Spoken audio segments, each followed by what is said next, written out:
to um, thank you for taking the time to join us. It means a lot.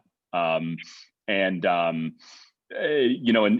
as we've been separated through COVID and had our team spread out all over the United States and all over the world, these calls that we've been able to have with special guests have been really, really impressive and powerful for us. I think one of the things that we've learned a lot is that, hey, this is a challenging time, but sometimes some of the things that we consider maybe problems, they're first world problems. We're very, very lucky by and large, and it's really inspiring to get the chance to talk with people and hear from them and learn from them. And I think you're absolutely an inspiring person. And I first had the chance to hear you at that Power 10 dinner. And at the Power 10 dinner, I mean, it's an awesome dinner. I mean, I get to see lots of friends, but at the same time, I mean, you want to talk about, I mean, it's like so classically rowing, right? I mean, it's a black tie event in New York City with a bunch of Ivy Leaguers, and the conversation and the banter, it doesn't necessarily hit on the reality scale so much. I remember when I came in, I didn't have a tie, and the guy got mad at me for putting a tie on in the lobby of the hotel and made me go to the back room. Exactly. And then you got up there and you started speaking, and I was like, oh my God, like this is what rowing's about. Like this to its core. This is what sport is about. And the silence that came over that room, because everybody was so impressed and so inspired and recognized the importance of what you did and what you achieved and what's possible. And so that's why I'm excited to get the chance to talk to you. And a second piece of this, one of the things we're super fortunate with on our team, we do have Coach Smith was an Army Ranger and served in Iraq. And we have two current members of our team that came to Princeton after they had served in the military. They were enlisted. And I think that's a really special and unique thing for us to have on our team. And for those two athletes that we have, I think it's two parts. First of all, their experience in the service is really, we learn a lot from that. Second piece is they're older, like they're more mature.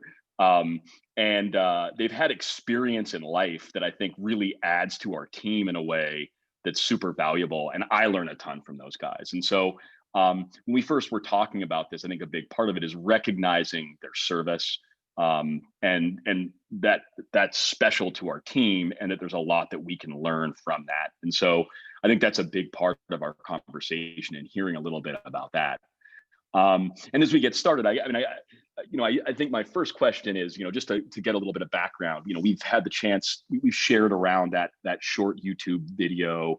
I call it Unstoppable. I don't know if that's actually the title, but that's the word that pops up there. Yeah, I don't know. Yeah, what the title would be for me. It's a good adjective to have associated with you.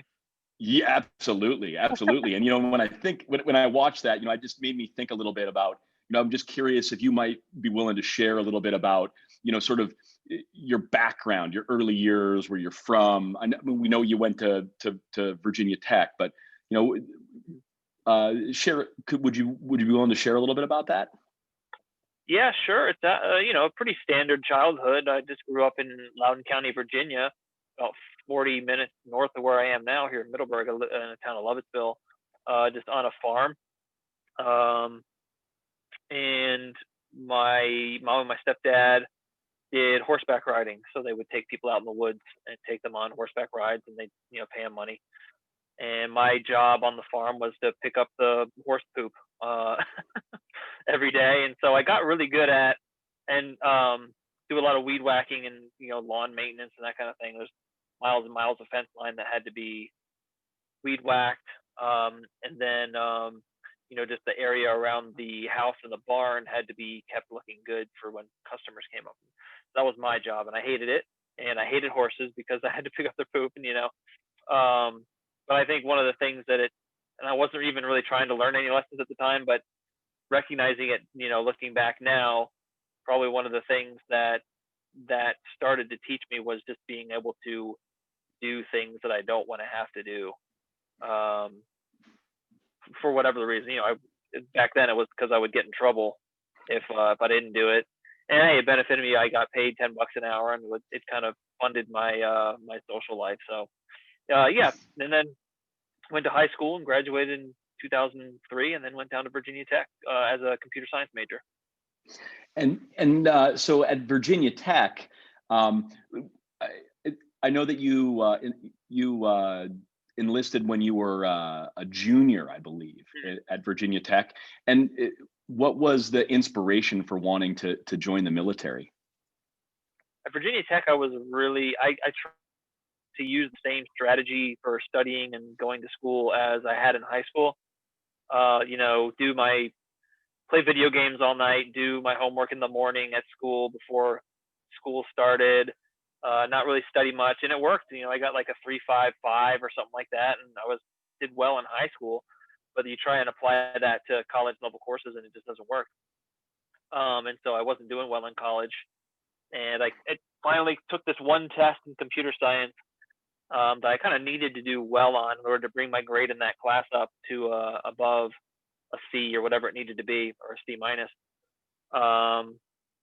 in order to kind of graduate in 4 years, like I wanted to. And I got like a low D on it or something. I felt like I studied a lot for it. I felt like I had done well, got a D. And so that kind of made me realize that I wasn't going to be a computer scientist. And so I kind of had this moment where I didn't really know what else I could do. I mean, it was the only thing I had really planned to do was be a computer scientist. And so it kind of left me feeling isolated and lonely and aimless, and like there were pieces from my life that were missing. And what those pieces were. I just kind of was aimless, and I just so happened to read a book. I actually I had a conversation with my friend Matt, who had joined the Marine Corps, and we kind of talked about. He told me it was the best thing he'd ever done. So that made me curious enough to go get a book about the Marine Corps, and this book called Brotherhood of Heroes about the Battle of Peleliu in World War II. And I read that book, and it resonated with me. It struck a chord, and it led me to realize that the pieces that were missing were courage, brotherhood, selflessness. And so I figured the best way for me to find those pieces was to go join the Marine Corps and go to war. That's amazing. That's amazing. And so, kind of fast forwarding, can you share a little bit about your experience in the military and your service over in Afghanistan, and just sort of like kind of the run up to what you were doing there, what your role was, and your ultimately your injury over in Afghanistan? Yeah, so I did 2 deployments. My first one was to Iraq in 2008, and I was a combat engineer. So it's basically a ton of disciplines that are associated with combat engineering, all the way from construction to destruction. My specific role in Iraq was using a metal detector to find old weapons caches. So Al Qaeda would drive around and bury RPGs and mortar shells and artillery shells and machine guns and that kind of thing for use later on. And so by 2008, the war had kind of died down. And so and Al Qaeda was cleared out of the area. But there were still these weapons caches left over. So we would get intelligence from local Iraqis, alerting us to a possible place where one of these caches was, and we would go out, set security, and sweep it until we found it, or realized that there was nothing there. So that was my Iraq deployment, 7 months. And then I volunteered for my Afghanistan deployment, immediately coming back from my Iraq deployment. And in Afghanistan, the war was getting hotter in 2010. So my job, again, as a combat engineer, was to use that metal detector, except this time I was doing what we call route clearance. So going through areas that we felt had a very high likelihood of containing improvised explosive devices.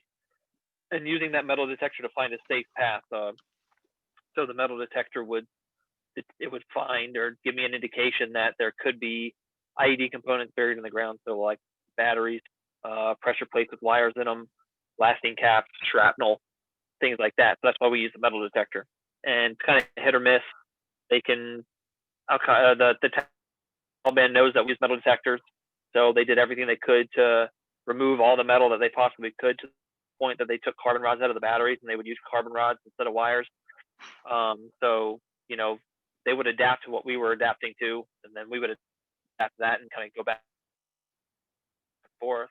And the best way to explain the areas that how we knew that there could be an IED, and there's anywhere that we would be channeled. So we call them choke points, danger areas. And so, like if you are going down to the water, you always use the dock. And the dock has a narrow walkway that goes out to where you launch the boat. And the Taliban, if they sit there and watch you with their brothers, they see every time you go down this same dock every time. And so eventually, when they want to put an IED out there, they'll put it right at the entrance of that dock, because they pretty much go there every time, and you have to go there because that's the only way that you can reasonably get out to the dock. And so every time we would come to an area like that, I would go forward and check it first.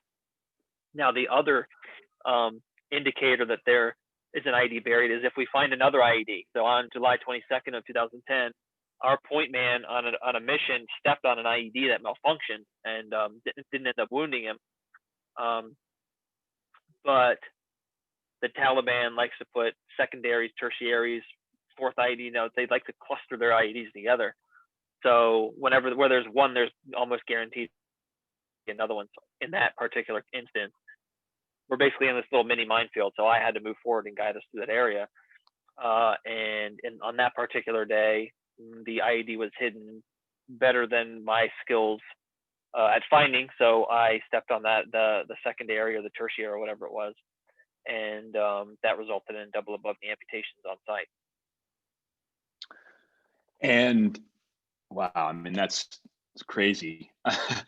and then for you, so what was next for you? I mean, when I watched that video and I see you in the hospital bed, then you came back to the United States pretty quickly? Yeah, within 5 days. They try and get you back as fast as possible, with the objective being to keep you stabilized. So once you're stabilized in Germany, then they try and get you back to America like ASAP. And so yeah, I was back in America in 5 days. Spent a week, maybe a week and a half or so in the intensive care unit, kind of out of it, and then got transferred up to the ward once I fully stabilized. And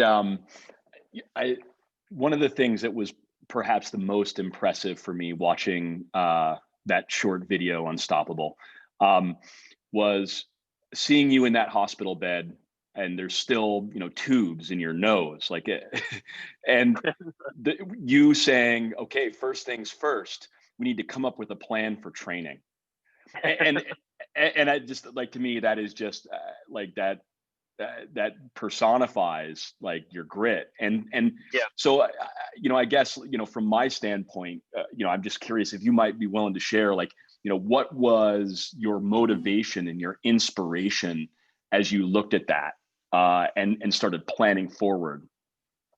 Yeah, so the origin of that video was that my buddy Daniel got wounded on the same day as me, about an hour before, and so he was actually still down in intensive care when my buddies were visiting me, and I wanted to send him a little, get well video, thinking about you video.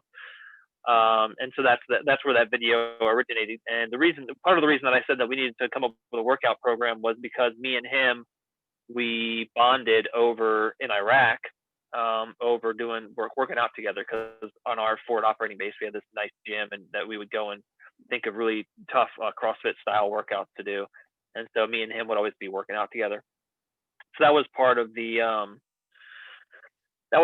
motivation for that particular message. But within that message, I think, is it's kind of just, I had this uncanny ability to accept a situation for what it is and move forward with the situation. Just accept that this is what happened, and recognizing that the more energy and the more time I spend on thinking, wishing that hadn't happened, the less time and less energy I have to spend on what I can do moving forward, and that's to do the best of what I have left. And so, I can kind of tie that into rowing in that you have, how many strokes do you guys take in like a 2,000-meter race? A couple hundred? Yeah. So you have like 200 strokes to take, and say you totally fuck up the 10th one, and you catch a crab and it just totally screws you up. And then you kind of have two choices. You can kind of sit there and think about that crab for the 190 remaining strokes, or you can recognize that stroke is gone and you need to forget about it and focus on these next 190 strokes that you have left. Because if you're sitting there and even 1% of your focus is on that crab, that increases the chances that you're going to have that happen again, and it reduces your performance for the 190 remaining strokes. And so it's just that ability to kind of move on from any kind of situation that isn't what you wanted it to be. And then lastly, with that, I kind of recognized also that my mom was going to be really, adversely affected from this situation, obviously. And so I think at the time, I kind of realized that what was going to be best for her was for me to be okay, was for me to be fine with the situation. And so, because I knew that was what was going to be best for her, I manifested that in myself subconsciously. And that's kind of where I got a lot of the strength early on, I think, was trying to be okay for my mom, my friends, my family, and also my brothers that I left back in Afghanistan. Because if they got wind that I was in the hospital struggling, again, that's going to be less focus that they have on killing the Taliban, and they're going to be a little bit worried about me. Yeah. Well,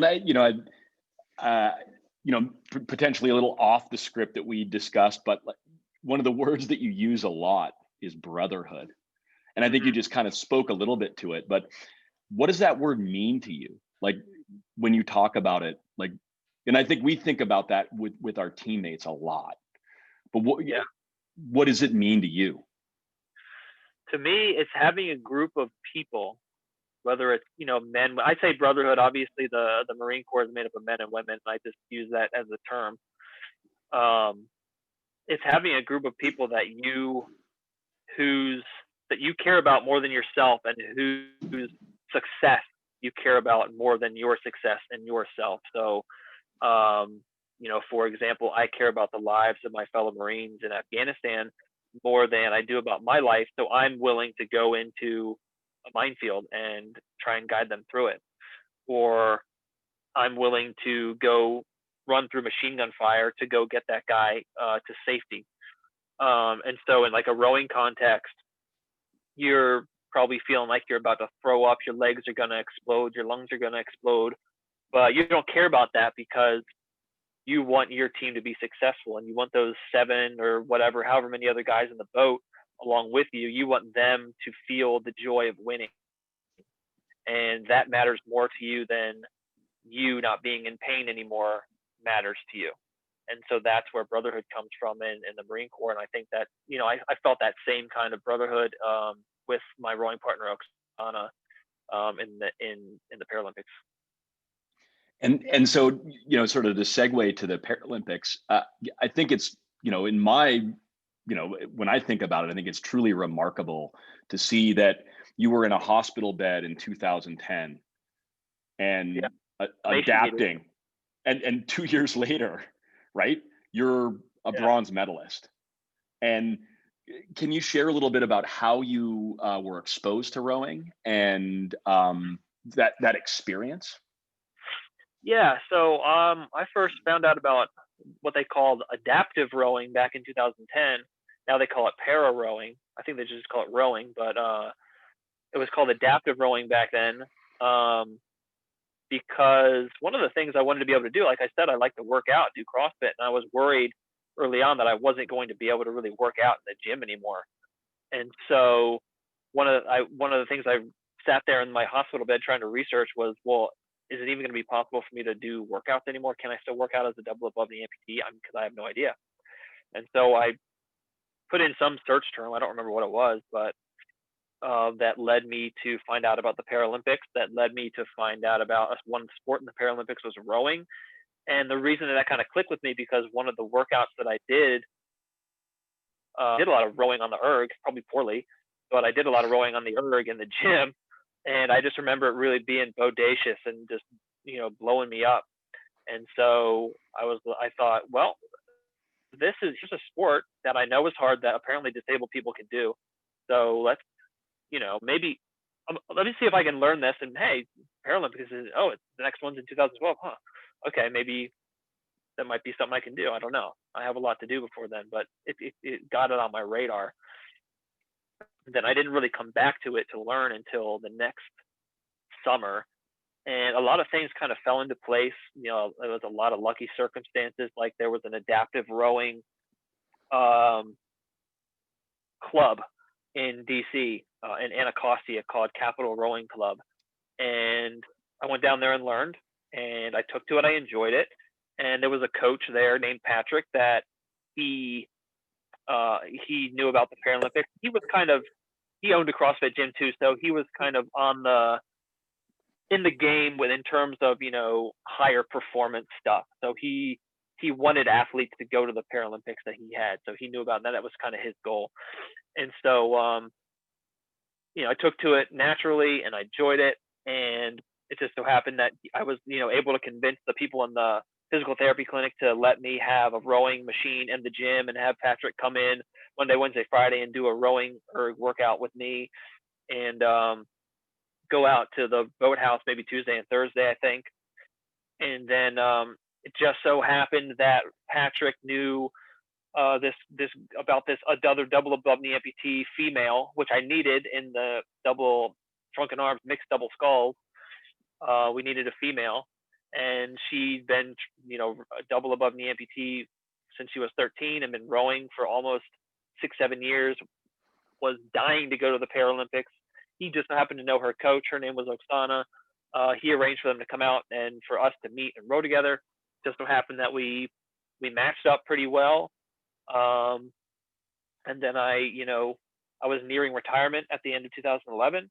And so I kind of, went back and forth with her, do you want to go to the Paralympics? Do you want to kind of take a chance? She said yes. And, she was willing to uproot her life. And I was retiring, so I wasn't really uprooting anything to train for the Paralympics. And, we made the pact, and we did it. That's awesome. That's awesome. And where did you guys train in DC then? Is that where you were training? We started training. So I knew early on that in order to be the best at your sport or your thing that you want to do, you have to do your thing a lot. And so I kind of figured that rowing at DC or any latitude where you couldn't go out on the water every single day, especially for me, somebody that didn't have a whole lot of rowing experience, I knew that rowing experience was going to be very, very, very important, being on the water. So we really didn't even train on the ergs at all. We went on the water and did all of our training. And so we actually moved down to Orlando, and that's another kind of lucky thing. There was a boat club named Sora down there with Justin and Katie Lednar, and they were willing to train us for free and let us, train there for free and be our coaches, and arrange for. I lived in a hotel down there because I had a little bit more. I had my retirement income. Oksana, they arranged for her to live with a lady named Tina that was also a physical trainer. So a lot of things came into place. And then we spent after we won the final Paralympic qualifier and qualified our boat for the Paralympics as the national team, we decided that we wanted to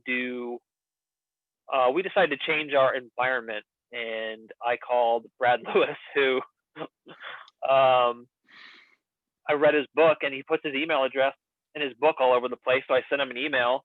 I was like, hey, Brad, my name's Rob Jones. I'm training for the Paralympics. I sent him an email. And will you coach us? And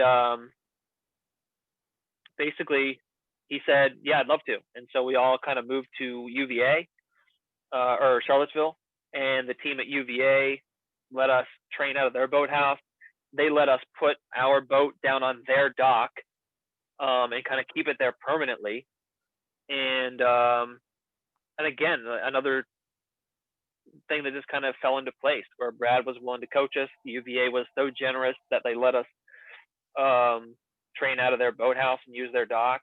And then Roger, the boatman for UVA, was also willing to coach us because he had time and he kind of be our boatman. So it's like a lot of these things kind of fell into place with generosity of people and a lot of luck. And so that's and we trained our asses off. Yeah, that's incredible. I mean, that's incredible. And I just got to think the feeling of having that medal put around your neck. 2 years, 2 years later, like that's pretty amazing feeling, no matter when it happens in your life, but remarkable, I'm sure. Yeah, I mean, it And was a big moment for me because this was kind of the first major test that I had taken to prove my self-worth and my self-reliance and my self-confidence to myself. And so if I hadn't have been able to do it, then it would have been like a failure on my first. So the fact that we were able to medal, now obviously there was a little bit of dissatisfaction not winning gold, but to go from nothing to Paralympic bronze medalist in 2 years, to go from having never rowed with your rowing partner before, or never even really rowed before, and 10 months later, or 9 months later, Paralympic bronze, is it's a really huge, it's amazing, huge accomplishment for both of us. and and then just to think about, I look at that, it's a remarkable achievement and an awesome step. But looking at your career, I look at it as a first step. Just the things that you then went on and did, that I just find truly remarkable. I mean, and so for the people on the call that maybe haven't had the chance to watch that short clip yet, your achievement of riding your bike across the country, a total of nearly 5,000 miles, and then following that up with 31 marathons in 31 days. I just truly incredible. And I think, okay, they're physical achievements, but having, been involved in sort of like ultra endurance activities myself, I know there's a very significant mental component that exists there. And I'm curious if you'd be willing to share a little bit about, hey, first off, the nuts and bolts of those efforts, and also, maybe a little to the meta side of, what drove you and what inspired you to do those things. Yeah, the bike ride was pretty simple in terms of nuts and bolts. I bought a U-Haul box truck, and my little brother, who was 17 at the time, we drove it up to Maine. And I had bought these maps from some company that has like adventure cycling maps that they put on their website, and you buy them. And I had bought enough of them to kind of plot a diagonal course across the country, loaded them up into a bike GPS, and just started following the map, following the GPS from Bar Harbor, Maine. And I would ride 30, 35 miles. And at the end of that mileage, I'd kind of mark. I try and end like somewhere where there's a landmark, like next to a church or something. And I would stop at that church and load my bike into the back, and then we would go park the RV somewhere, or we'd go to, a lot of the times we would have a hotel that's been donated to us generously, and sleep, eat, next morning, come back out, find that spot again, and ride again, and just kind of repeated that for 181 days. And part of the motivation for the bike ride was actually part of the motivation for rowing too, was trying to get back on that path that I had discovered that really resonated with me when I joined the Marine Corps, that path to courage, brotherhood, selflessness. And so my first attempt to do that was rowing. I thought maybe living the life of this truly dedicated athlete could get me back on that path. And rowing didn't quite do that for me because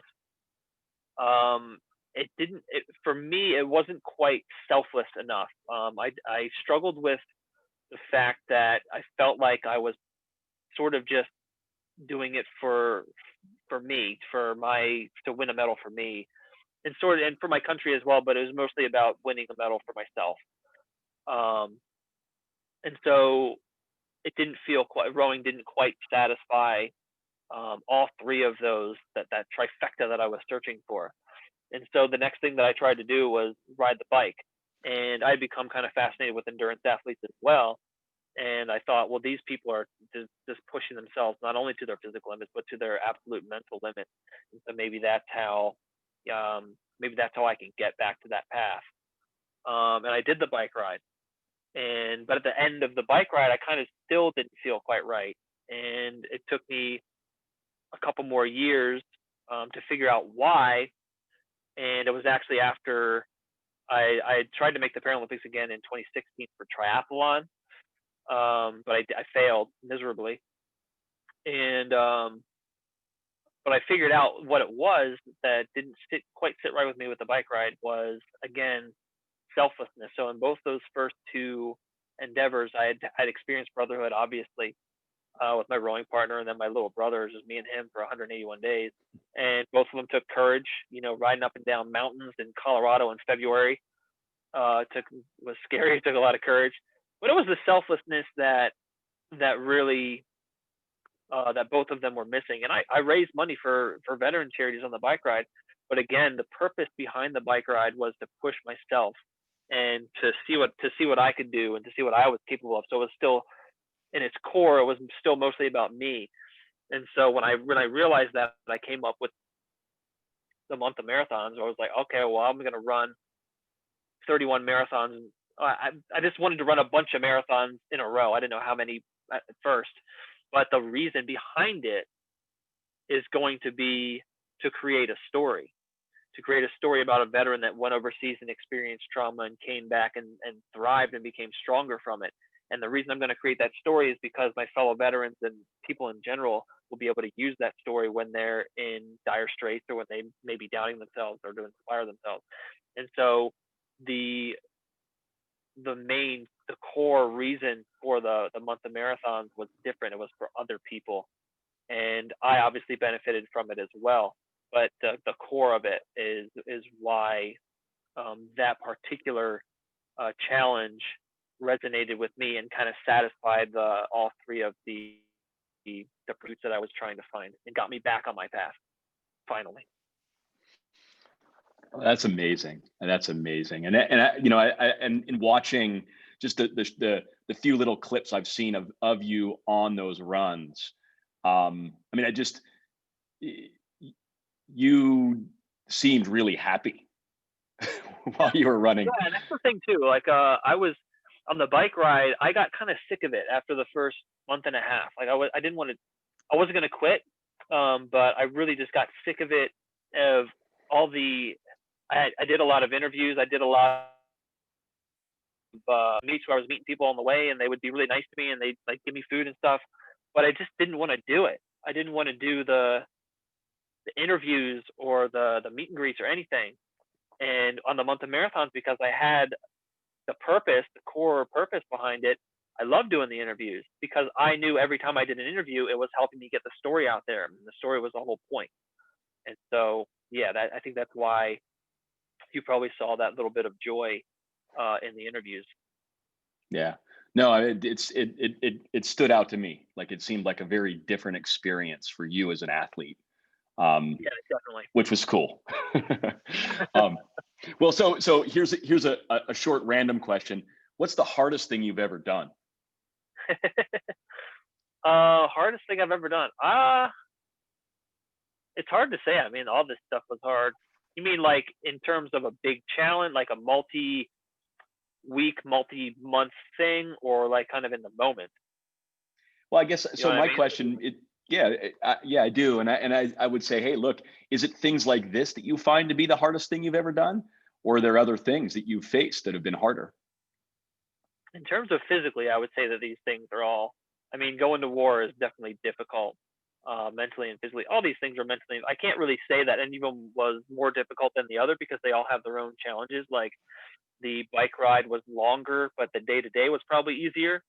But it was probably more difficult mentally because it was just this long, steady grind for 6 months.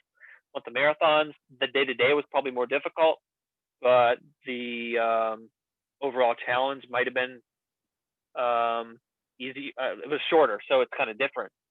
And then with the Paralympics, there was just a lot of pressure because you're trying to be the best in the world, and there's a lot of different factors like because you're racing against people, so there's that mental challenge. And it's the meticulous, like the bike ride and the run. It didn't matter what my technique was. Nobody gave a shit about my technique. But with rowing, if you're not getting that technique down, then it affects you. And so you have other things to worry about that are really difficult to master and to improve upon technique. Like it's almost once you get it ingrained, once you take your first stroke, it's like that's how you're going to row for the rest of your life almost. You can't just yank on the oars and get as fit as possible. You have to work on these really difficult, meticulous aspects of it. And then, day-to-day life in general is tough. There's certain aspects of life that that are challenging, like taking the garbage down to the end of the driveway. For me, I have to load it up into the back of my truck, and it's tough for me to stand up lifting this heavy ass garbage can and lift into the back of the truck. And sometimes a few weeks ago, I kind of lost my balance doing it and slammed into the back of my taillight and broke the taillight. And so, yeah, there's like day-to-day stuff that's difficult. Or, I have a 9-month-old son. That's difficult to kind of not get frustrated when he doesn't want to go down for a nap or whatever, and try and be the I want to be the dad that I want to be, the dad that doesn't get frustrated when he's screaming his head off when all I want him to do is go to sleep at 3 o'clock in the morning. And so, sometimes I get usually I'm successful. Sometimes I'm not so successful at all of these things. And so, yeah, there's different difficulties in all of them. And so it's really hard to say which one's the most difficult, but they're all hard. Yeah, no, that's awesome. I mean, your perspective is great. And Coach Smith, I know you had a question that you had shared with me that you were hoping to ask. Do you want to ask it yourself? You want me to ask it? Sure, I'll ask. Hey, Rob, thanks for doing this. I mean, great stuff, and I've taken some good notes. But I was in the Army, and obviously different rowing career than you had. But my question was, what were some of the lessons that you took from the Marines that you've transferred into sort of your new paths, your athletic endeavors, and then vice versa? What are some things you've learned through some of your athletic endeavors that you maybe in hindsight could apply or could pass on to future people in leadership roles or in military service? Yeah, I mean, everything that I think the reason that I was able to do all this stuff was because of the lessons I learned in the Marine Corps. I mean, there's dozens of them. Putting mission accomplishment over anything else. Having in your team and yourself, adapt and overcome, obviously. So adapt to any situation. But the way that I think I'll sum it up in two phrases that I like to use. The first one is use the weight, and this is kind of an analogy that I came up with recently, a couple years ago. That in life there's going to be difficulties, there's going to be challenges, there's going to be stresses that we all face, and having those stresses and difficulties on your shoulders is kind of like having a barbell on your shoulder in the gym, and the barbell is heavy, it's on your shoulders whether you like it or not, and it's not leaving. And the same is true with these challenges, these difficulties. And so when you have that barbell on your shoulders, you kind of have two choices. Your first choice is simply hold on to it and resist it for as long as you can. But over time, you kind of realize that your energy is finite. You don't have infinite energy, and that barbell or those difficulties and stresses start to weigh you down and take your energy, and eventually you run out of energy and you fall flat on your face. You can't hold that barbell up. You can't hold the stresses up. You can't support it anymore. Fall flat on your face, and your barbell and the stresses are pinned across your back, pinning you down. You can't get up. You can't help yourself. You can't help anybody else. You can't do anything. Or the second choice is you take that barbell and you tighten your grip on it, you strict press it, and you lift it up over your head. And then you do it again and again and again. And every time you lift that barbell over your head, or you figure out how to use those stresses and difficulties to your advantage, you adapt to them and you get a little bit stronger and a little bit stronger, and a little bit stronger, until eventually it gets to a point that there's not a weight big enough in that gym. There's not enough weight in that gym, or there's not a stress or difficulty big enough in the world that you can't face and defeat. And because you adapted to that original stress, now you can handle even bigger stresses on down the road. And eventually you have to go out there and you have to create your own weight. You have to figure out ways to make your life more difficult so that you can continue to grow more and more. And so that's usually the weight. And then the second one, and we've talked about it already sort of, is the selflessness. That's the key to everything that I've done. So as you've heard, I've been able to harness the power of my love for the people I care about more in my life, more than myself, and my desire to do what's best for them, to get myself to do things that people would think or would say are probably impossible or undoable. Whether it was walking into that minefield, or recovering from my mom, or going to the Paralympics, or the month of marathons, I've harnessed that love. And so the key for everybody is to figure out who that person is, what that place is, what that team is, what that thing is that we care about more than ourselves, and why what they need necessitates us to be successful, or do the things that we don't want to do, or do the difficult things that we have to do. That's awesome. That's awesome. And just one last question from me. What's next? What do you have next on your list? Oh man, I don't have anything planned right now in terms of like a big challenge. Obviously, I have the 9-month-old baby, so my family situation has certainly changed. But in terms of like physical challenges, I'm thinking of ideas that I can do. Like maybe something shorter, like a 24-hour challenge. We'll run for 24 hours and just something smaller that is a little bit more repeatable. Because I'm not going to be doing a month of marathons every year, every 2 years for the rest of my life, but something that I can repeat, that I can have a big impact over the years. Right now I'm writing a book. So I've got about a little over the third of the way done through my second draft. So hopefully I'll be able to finish it up by next year, or for next year release. And then just doing speaking engagements, trying to continue to make sure that my story gets out there in every way I can. And long term, I am planning to open up a kids summer camp for kids around the country in my area, to try and get these lessons that I've learned into the brains of these young kids, and hopefully get them set up for success later on. That's awesome. That's awesome. Oh man, you're inspiring. I'll give you guys an anecdote. When Astana and I arrived at trials in March of 2012, we had this boat that we were borrowing from Capital Rowing Club, and we had these riggers that her rowing coach had just for whatever reason he thought it was better to weld riggers for us. So we welded these riggers that we had been using, and they're the only ones that we had. And so when we drove this boat and these riggers up from Florida, and when we got there, we unloaded the boat, and I picked up a rigger, and it's like one of the sides fell off of it, like the weld broke off. And I was just sitting there like looking at it, like, oh what shit, what are we gonna do? The race is in 2 days, and I'm pretty sure we went to the Princeton boatman, and he welded it back together for us. And I think we got him a case of beer. So again, thank you, Princeton rowing team. Yeah.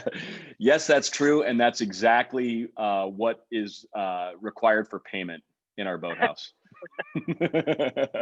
Well, I'd like to open it up. Without the Princeton, I wouldn't have done any of this because I wouldn't have one trial. That's awesome. That's awesome. Well, and are there any questions from any of the rowers out there anywhere that anyone would like to ask? Anybody have anything they'd like to ask?